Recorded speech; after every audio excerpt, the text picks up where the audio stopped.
Welcome back to Inside Games, the only gaming news channel brave enough to look up The Witcher's Geralt just for the lore, nothing else. That's it. Yes, we've been Googling very respectfully this week. That very, very respectfully. CD Projekt is to blame for our shifty searches as they officially announced a new game in the Witcher series on March 21st.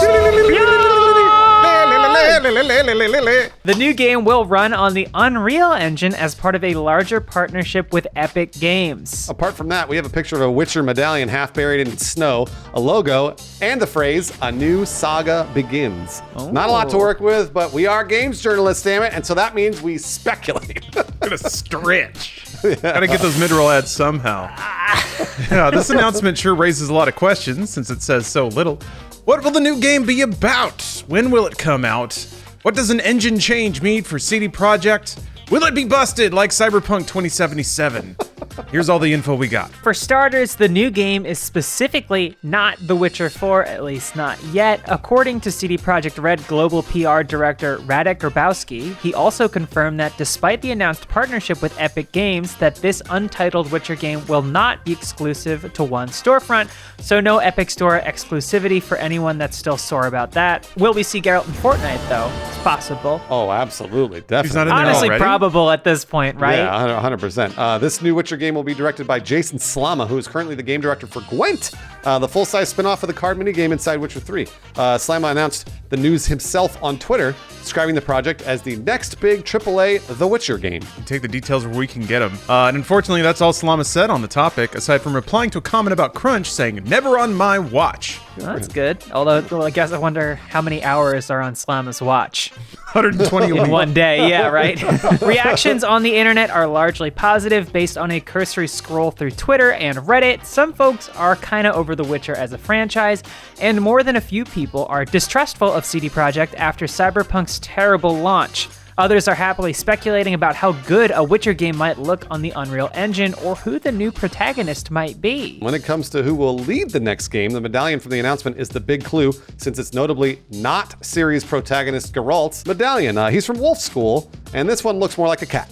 And wouldn't you know it, that's the medallion worn by Geralt's protege and adopted daughter. Yes, it's the dimension-hopping Cyrilla Fiona Ellen Rhiannon, or Ciri for short.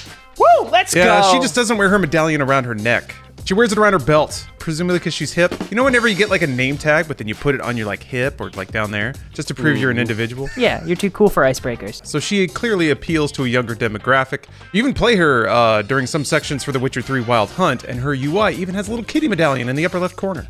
That said, the medallion in The Witcher 3 doesn't quite look like the medallion in the promo image. Maybe they just changed the design, entirely possible, maybe likely. It could also be a different school of Witchering.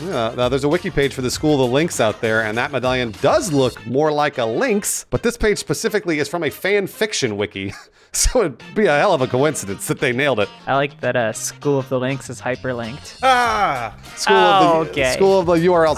I didn't see it kept going, I'm sorry. Charlotte's talking about that script. But it isn't having your fan fiction become real, the whole point of writing fan fiction. PC Gamer also notes that the console commands to spawn armor in The Witcher 3 call them Lynx School items, which is another odd coincidence. Yeah, we have to admit, I mean, after playing Witcher 3, it kind of occurred to me that Ciri is pretty well designed to be a video game protagonist already. You know, she's a little Mary Sue-ish, but most video game protagonists are. She's badass, but still personable. She can teleport. She's got really smoky eyes. And just checks everything on the list, really. There is still hope that fan favorite grumpy, grumbly Geralt might make a cameo or appear in the game. Back in 2013, CD Projekt Red executive producer John Mamai said they might include Geralt in later games potentially, but they, quote, just need to talk about it and figure out what we're going to do next in an interview with Polygon. So how long do they need to figure it out? When is this game going to be released? Years and years in the future. Yeah, we're entering pure speculation territory, maybe with a little sprinkle of clown math. But we can examine the circumstances and use established principles to make some projections. With that in mind, in a best case scenario, everything goes right. AAA games take about 3 years to develop, it seems. And when we last heard in March 2020, CD Projekt planned to start development on the next Witcher game after launching Cyberpunk 2077. That was, however, before two things: the COVID-19 lockdown and, well, the launch of Cyberpunk 2077. Between those two events, delaying full development on another Witcher game by a year or so would make a lot of sense. To right now, maybe. Yeah, Charlotte, the COVID-19 lockdown and the launch of Cyberpunk were basically the same event.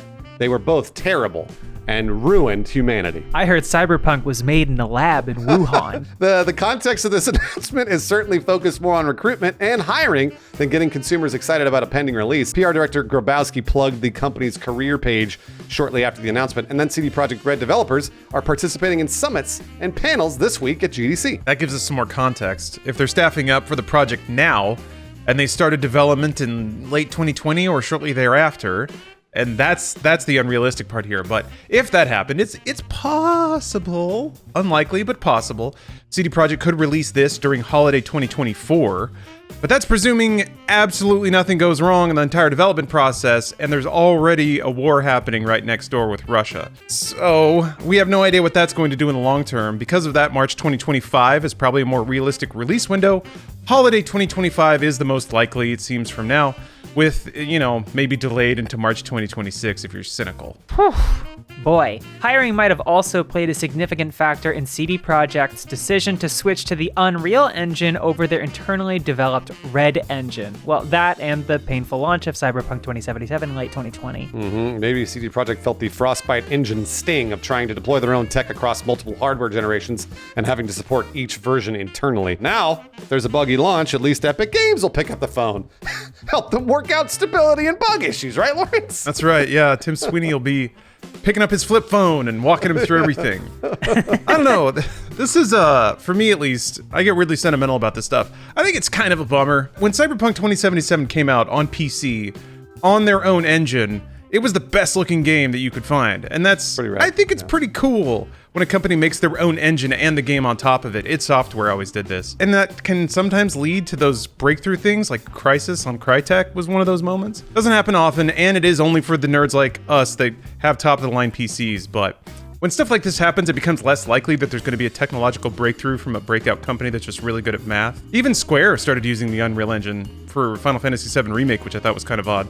They're usually always dedicated to their own engines. So anyway, I just wanted to cram that in there. I'm just a little disheartened because I really like it when companies maintain their own tool sets, but there's a lot of compelling reasons why they may not want to anymore. I can tell you there's one compelling reason they don't want to do that. It's the launch of Cyberpunk.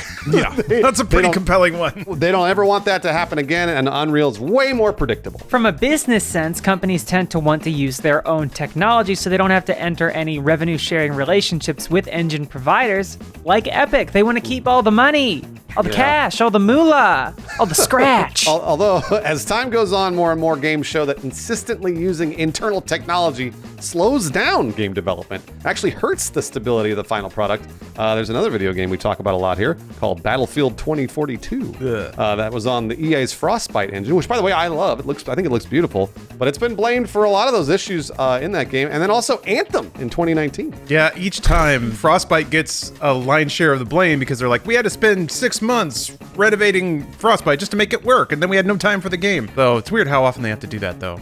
In this case, it seems CD Projekt is trading complete ownership of their tech and the revenues associated with it for predictability and stability, as Bruce said. And as the timing of this announcement suggests, access to a pool of talent that doesn't exist on Red Engine, since it's proprietary to CD Projekt. The press release, though, does confirm that the first expansion for Cyberpunk 2077 will still run on the Red Engine, though, which makes sense. As part of the company's internal reorganization in early 2021, they announced they would work on 2 AAA games simultaneously starting in 2022. And now we know what they are: a Cyberpunk 2077 expansion on the Red Engine and a new Witcher game on Unreal, which they are currently hiring for. The announcements of this nature, the quote, tease it out so we can hire people to work on it type, seem more common lately. BioWare teased out the Dragon Age Dreadwolf Rises project in December 2018, and then more recently, Quantic Dream released a teaser for Star Wars Eclipse with no release date or gameplay in sight at all. It did look cool, though. Star Wars is Dune now. Who doesn't want to work on that? All that aside, it's time to ask the real question. Will the next Witcher game, whatever it's called, be trash garbage when it comes out, just like Cyberpunk 2077? Well, Cyberpunk is great for starters, but if you're asking if it'll be buggy, the answer is probably yeah. CD Projekt kind of had a reputation for launching buggy, ambitious games before Cyberpunk. Witcher 3 was notoriously buggy in the first year or so it was out. CD Projekt even put out a video about it back when they were allowed to have a sense of humor. Burn. Yeah. So there's a precedent for a ship first, fix later strategy from CD Projekt, or I mean every other developer currently. Everybody. Yeah, except for From Software. Although their experience with Cyberpunk may have changed their minds here, I would assume it has. This could be another factor in switching to the Unreal Engine, which CD Projekt's CTO Pavel Zavodny says will, quote, elevate development predictability and efficiency in the press release. That's good. They could use some of that.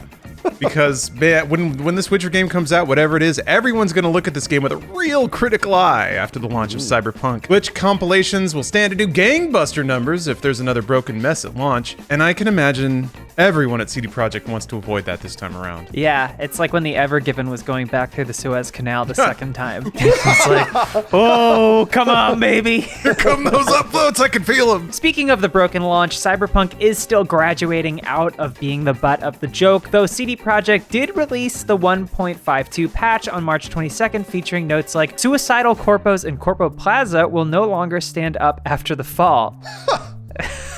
So I guess bring an umbrella if you want to check that one out. Wouldn't you know it, the Witcher 3 Game of the Year edition is also on sale if you want to catch up on the lore. It's currently 85% off on the GOG store, which is an amazing deal. Though this sale sadly doesn't extend to console or any other PC store. But if all of our brave predictions turn true, we're looking at a Siri-led AAA Witcher game coming out holiday 2025 or maybe March 2026. I don't know, you guys have any charged opinions about that? I think it's pretty cool. I think Siri can carry a game. I think she's got the DNA. She's kind of been crafted for it seems. I have one very charged opinion, but it's not about Siri, because I'm really looking forward to the video game. If you didn't like Cyberpunk, I'm talking directly to you, the people that went onto the internet and whined and complained and cashed them all in for upvotes and likes. If you didn't like Cyberpunk and shit on the developers and all this other bullshit, don't you dare buy The Witcher 4. Don't you dare buy this next Witcher game. Because you're teaching them a lesson. Remember, CD Projekt Red, they gotta learn a lesson. Don't you buy that next game. Don't you do it. Because it's gonna be broken at launch. Don't you do it. And I have something to say to the CD Projekt Red developers. If any of you artists in particular have any blending advice, have any blending tips on getting that smoky eye, hit up my email inbox. because I've got a party to go to this weekend and I want to look hot like Cirilla from the game. Yeah, she's a little young in the show, isn't she? And kind of annoying, but She'll grow out of it. Gotta get punched out of her. Also, yeah, we're gonna get a few more seasons, maybe a season or two out of the Witcher show on Netflix before the game comes out, right? yeah, was the plan to always make more Witcher games, or is this to regain goodwill from like their biggest series, most popular series, and then also monitoring the success of the other Witcher properties? They me were wonder. basically super open-ended, but said, hey, we're not done with Witcher yet. And that could have meant Gwent, it could have meant a lot of things. But yeah, I agree. The show taking off, Witcher 3 having like really good sales in the long tail. There's a lot of factors that meant they might have tried to pilot a new IP, but now they are a Cyberpunk and Witcher house for the near future. Hey, but if you don't like Cyberpunk, don't you dare buy that Witcher game. Don't you do it. We'd like to thank some graduates from the School of Patreon this week who, you know what, they probably like Cyberpunk. Samuel Fisher, Lenny Neves, Nick Calderon, Worthlessness, and Ray Pichardo. Thanks again for the support on Patreon. Yeah, I'd also like to shout out Jeffrey Rogers, Orala, Eric Daniels, Matt Tenhove, and Jared or Ermac for drinking the generosity potion this month. Thank you very much, and that gives you very low toxicity. Burns off right away. Nerd.